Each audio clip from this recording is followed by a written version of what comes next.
Honorable Leandro Leviste is hereby recognized. Ang boto ko ay no, hindi dahil perpekto si Congressman Barzaga, pero dahil questionable para sa akin na minadali natin itong desisyon dahil ngayong hapon lang natin nakuha ang committee report na ito at si Congressman Barzaga lang ang sinampahan ng kaso ng Committee on Ethics. Ang boto ko ay no, lalo na dahil inuuna natin ang kaso niya kaysa sa mga mas seryosong isyong kinakaharap ng isa sa mga kasamahan natin. Isang kapwa kong Batanggenyo na nandito ngayon na bumoto sa kaso ni Congressman Barzaga. Hindi ba nakakahiya maging miyembro ng Kongreso dahil parang naging normal na meron tayong isang kasamahan na inakusahan na nagbayad para sa mahigit 100 billion pesos ng mga kontrata sa DPWH? Para bang tinatanggap natin na normal lang magkaroon ng kasamahan na iniugnay sa pagnanakaw ng bilyong-bilyong piso na hindi iniimbestigahan na ng Committee on Ethics, Public Works o Infracom, samantalang inuuna natin ang kaso ni Congressman Barzaga, habang hindi man lang natin pinaglalaanan ng masusing atensyon ang mas mabigat na aligasyon, lumalabas na parang okay lang magnakaw sa Kongreso. Nakatala na sa kasaysayan na sa gitna ng matinding kontrobersiya sa korupsyon, ito ang inuna ng Kongreso at parang lang walang mali sa ginagawa ng isa sa ating kasamahan at tayo mismo ay ngayon sumisira sa imahe ng Kongreso. Mahiya naman tayo. Majority Leader. Mr. Speaker, I'd like to recognize the Honorable Marcoleta for his explanation of his vote. Honorable Marcoleta is hereby recognized. Mr. Speaker, distinguished colleagues, isang mapagpalayang hapon po sa ating lahat. I rise to place on record this manifestation of support for Honorable Francisco Kiko Barzaga and to express my strong opposition to any move seeking his suspension from this august chamber. From Voltaire's philosophy of tolerance and freedom of expression, this line is often quoted, "I may not agree with what you say, but I will defend to the death your right to say it."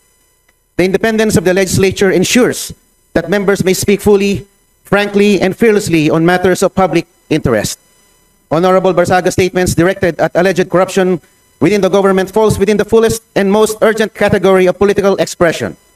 To penalize him for raising concerns on corruption, which the Constitution itself mandates Congress to check, is to subvert the very principle of parliamentary privilege.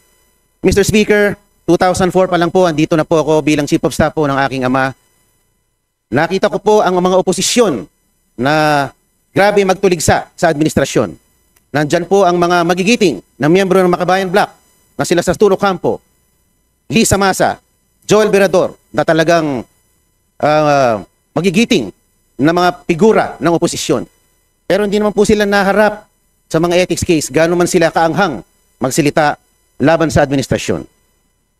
My dear colleagues, Honorable Barzaga is seated in this chamber because the people of Dasmariñas City, Cavite, place their trust in him, as affirmed through the ballot. Article 6, Section 6 of the Constitution states that members of this House derive their authority exclusively from the electorate. Ano po ba ang mas mabigat na kasalanan? Ang magmiyaw o ang magnakaw? Ano ba ang mas mabigat na kasalanan? Ang mag-video at mag-selfie at mag-post ng pagkadismaya sa gobyerno ang isang batang congressman? O ang ginawang sistematikong pagnanakaw sa gobyerno o at pagsimot sa bilyon-bilyong piso sa kaban ng bayan sa pamamagitan ng mga ghost projects. Ang mga posts ni Kong Miao ay mistulang alingaw-ngaw lamang ng saloobin ng nakararaming mga Pilipino. To impose the penalty of suspension is to overturn the sovereign choice of the people. That remedy is reserved only for conduct so reprehensible and destructive of the institution that it overwhelms democratic legitimacy. No such circumstance exists here. Honorable Barzaga's only act was to express his views regarding corruption in government, a matter of public concern central to democratic oversight. Let not the House of Representatives be weaponized against its own members. Thank you very much, Mr. Speaker. Majority Leader. Mr. Speaker, we'd like to recognize the Honorable Congressman Nazal to give his explanation of his vote. Honorable San Fernando is hereby recognized. Thank you, Mr. Speaker. If we don't believe in freedom of expression for people we despise, We don't believe in it at all. This quote serves as the foundation of this representation's vote. Totoo na maraming nasabi, pinahayag, at ginawa ang kinatawang si Representative Barzaga na hindi aakma sa pamantayang inaasahan sa isang halal na opisyal. But this begs us to question what really is unethical behavior. While I agree that us lawmakers are held to a higher degree of ethics and decorum, such should not work as to stifle free speech and debate. Lawmakers must be free to say what we want, especially on issues involving national importance. Representative Barzaga's actions and words may not fit the usual mold of a traditional lawmaker. But who decides if the mold or what mold is correct? I understand these are difficult questions to answer, and I am unsure if there is any. But one thing I am sure of is that plundering the coffers of government through ghost infrastructure projects is what's unethical. The committee resolution sets a dangerous precedent. Ganito ho ba tayo kabalat sibuyas at allergic sa mga naiibang pananaw? Should our subjective judgments of Representative Barzaga's ethics supplant the will of the electorate? Hayaan natin ang mamamayan ng Dasmariñas ang humatol sa mga ginagawa ni Representative Barzaga kung siya ba ay karapat dapat na maging kinatawan nila. My dear colleagues, let us not erode whatever little trust that the public has left for this House at a time where allegations of massive corruption has been plaguing our beloved institution. It is callousness to sanction one of its most vocal critics, however eccentric, uncouth, or unpalatable his mode of delivery may be. Hindi po sa pamamagitan ng aksyong ginawa natin kay Representative Barzaga mababawi ang kredibilidad ng ating institusyon. What we need is to bring the public's trust back in this House, and this representation firmly believe that this move will not help us to move in that direction. Yun lang ho, Mr. Speaker, marami hong salamat. Majority Leader. Mr. Speaker, I move to recognize the Honorable Bong Suntay.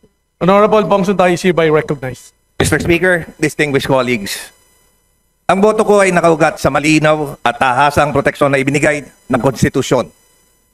Proteksyon na hindi natin maaaring baliwalain dahil lamang hindi natin nagustuhan ang pananalita ng isang kasapi. Ang boto ko ay nakaangkla sa pinakamamahal na kalayaan na pundasyon ng ating saligang batas.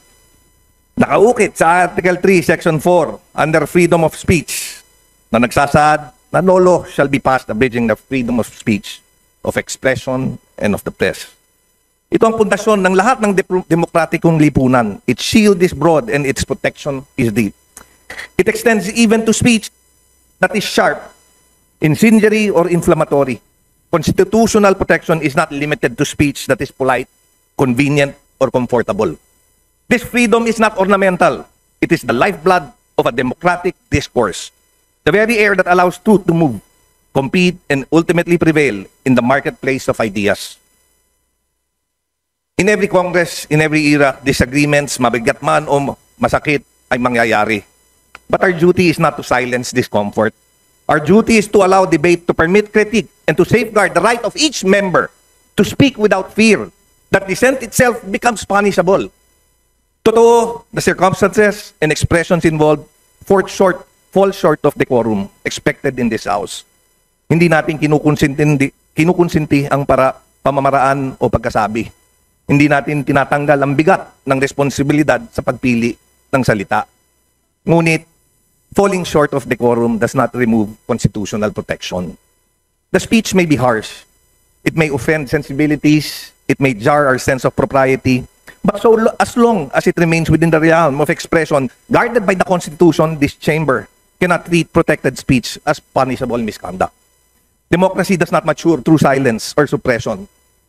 It goes through robust exchange, matinding banggaan ng pananaw o mga malalamang diskurso ng pag-iisip kung saan ang katotohanan ay siyang huling magtatagumpay.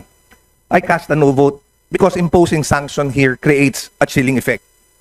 Not only on the member involved, but on all who depend on this chamber as a forum for candor, for courage, and confrontation when needed. Hindi ito ang panahon para paliitin ang espasyo ng pagsasalita. Ito ang panahon para palawakin, palakasin, at pangalagaan ito.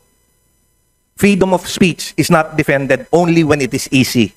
It must be defended precisely when it is difficult. when the speech is unwelcome, unpopular, or uncomfortable. That is the true test of our commitment to constitutional principles. Thus, with earnest respect for this institution and with fidelity to the Constitution, I vote no. To uphold our most cherished freedom, to preserve the vibrancy of democratic debate, and to affirm the truth. The truth emerges only when ideas are allowed to contend openly and without fear. Maraming salamat po. Majority Leader. Mr. Speaker, I move to recognize the Honorable Robert Nazal for his explanation. Honorable Robert Nazal is hereby recognized. Thank you, Mr. Speaker, my esteemed colleagues. While I acknowledge the profound importance of maintaining and enforcing the ethical standards of this House, my vote of no reflects two deeply held convictions. First, although the respondent's conduct was inappropriate, crass, and unbecoming of a member of Congress, I respectfully submit that the proposed 60-day suspension is grossly disproportionate to the offenses alleged. If he has indeed acted beneath the dignity of his office, then by all means, reprimand him, hold him to account. But discipline must always be commensurate to the transgression, and in this case, I believe this august chamber is responding with excessive severity. A reprimand being the initial and least severe action should have been the proper first recourse, especially where the conduct, while objectionable, does not involve corruption, criminality, abuse of authority, or behavior so grave as to render a member unfit for office. Second, voting no does not mean condoning his acts. It is instead a principled affirmation that fairness and due process are indispensable. The resolution before us does not specify the precise acts for which Representative Barzaga is to be sanctioned. Without such clarity, how can he meaningfully defend himself before the entire House? The most basic tenets of due process require that any member must be informed of the specific statements or posts deemed punishable before the harshest penalty, short of expulsion, is imposed. If this House demands accountability, then we must likewise ensure fairness. Otherwise, we undermine the very integrity we claim to protect. Finally, this vote is also my gentle appeal to this chamber to recenter its energy on the people's mandate. At a time when Filipino families struggle with daily concerns such as rising prices, job insecurity, health burdens, educational gaps, our primary duty is to ensure that their material well-being remains the central business of the People's House. Let us not lose sight of the urgent fundamental issues that affect every household we swore to serve. A reprimand would have been a balanced, measured response, one that upholds institutional integrity without diverting the House's focus from the needs of our people. For these reasons, I register my view that a reprimand, not suspension, would have been the appropriate, proportionate, and constitutionally sound response under the circumstances. Thank you. Majority Leader. Speaker, I move to suspend session until tomorrow, December 2, 3 p.m. Session suspended until tomorrow, Tuesday, December 2 at 3 o'clock.